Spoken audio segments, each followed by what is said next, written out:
Hello guys, in this video I'm going to show you how to turn off download permissions. But before that, don't forget to subscribe and leave a comment down below, because at 10,000 subscribers I'm going to show you my whole YouTube revenue statistics and growth strategy. So without further ado, let's just jump right into it. First you have to open up the Pinterest app, and here it usually opens up in the home menu where we have our feed.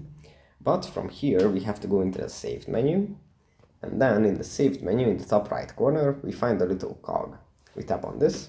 Then we go into settings, and in the settings menu we find social permissions.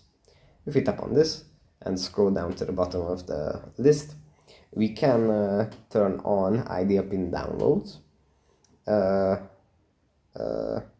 then the people who follow us or people who see our account can download our pins. If we turn this off, then the other is going to happen. The opposite is going to happen. People won't be able to download our pins and videos. So that's pretty much it for this video. Hope it was helpful for you guys, and I'll see you in the next one. Bye.